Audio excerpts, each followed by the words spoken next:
I really want to be the type of person that loves the Logitech MX Master 3S mouse. And I totally get why people love it, but after using it for a couple of weeks, I genuinely don't know if I actually need it. I've been looking for a good editing mouse. I currently work a 9 to 5 in content creation. I've done freelance before, and I'm doing YouTube, and I spend a good part of my week on the computer editing.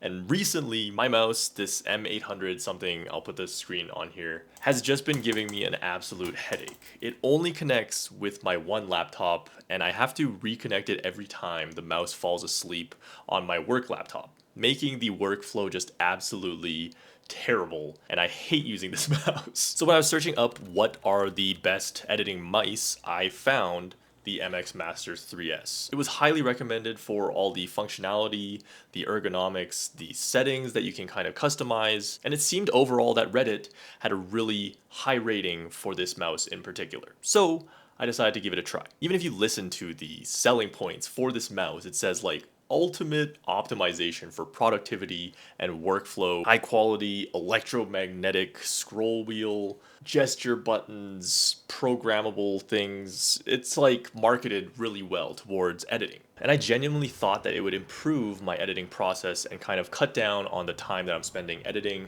and kind of make my workflow a little bit more seamless. Out of the box, the first thing that I noticed was that this mouse is big and also heavy. Being a gamer, I've used gaming mice my entire life, so I'm kind of used to big mice, especially mine. I use Razer mice, and Death Adders are kind of known to be big and clunky and heavy. But even compared to that, the 3S is chunky. And also the shape of it in general is kind of odd. Coming from gaming mice at least, I'm not used to having such a high palm position, and I'm usually a claw grip, so it kind of feels a little bit weird. But once I got over that, I noticed that first of all, the infinite scroll wheel feels really good. It's just like a fidget spinner on the mouse. Second thing is all of the programmable buttons and the different things that you can have them do, especially the gesture button. But just the program in general kind of like gives you every single option to do whatever you want with the buttons and customize it. The way that it connects to my laptops was impressive. Maybe I just haven't been using super good mice before, but the way that it just instantly connects from one computer to the next with a click of a button really impressed me. And I've charged it once I got it, and I haven't had to charge it again, so I'm assuming the battery life overall is pretty good. But as I kept using it, I noticed a few things. Some of the things that I was really looking forward to actually wasn't quite what I expected. First, the scroll wheel. I thought that this on my timelines would be really useful and something that I would use a lot. I just didn't find myself using it that much because I realized you have to change the way that you're holding the mouse to kind of put your thumb on the scroll wheel itself. And for me at least, that didn't feel super natural, and it felt way better to just press like option and scroll on my mouse and just scroll through, or command. And there was the same issue with that side gesture button. I found that the position that I had to change for my thumb made the balance of like holding the mouse itself a little bit awkward, and I just like to hold my mouse kind of solid when I'm using it. For the side buttons, I can kind of keep my thumb on the mouse and just click the buttons side to side.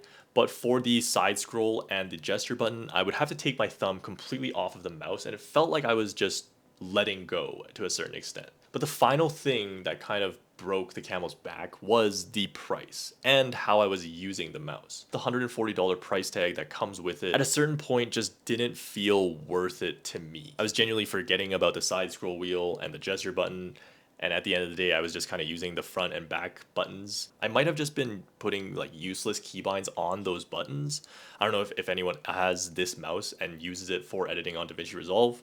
Let me know what you have your keys bound to, just so that maybe I can give that a try and that's a little bit more intuitive.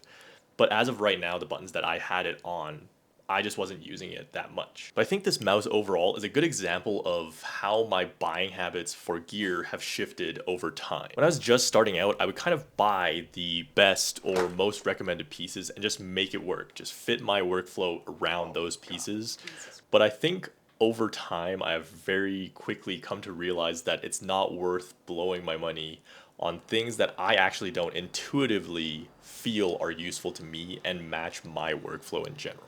I'm trying to move towards a super lean gear list and just every single piece that I own is something that I love and I can like stand by 100% and absolutely works for me. Whether that's this mouse or like this camera. There's so many different things now that I'm slowly moving away from the mainstream hyped up gear and more towards things that just solve a very specific problem for me. So like I said, I can see why people love this mouse, but I just don't think that I'm the target market. It just didn't really work out for me. But I am going to be giving it another week just to kind of really test it out and make sure that I gave it its fair chance. So if I do return this mouse, which I think I will, I'm going to be trying out the Keychron M6. That mouse has the side scroll wheel. I hear it's lighter, a little bit smaller, but it also has the side buttons.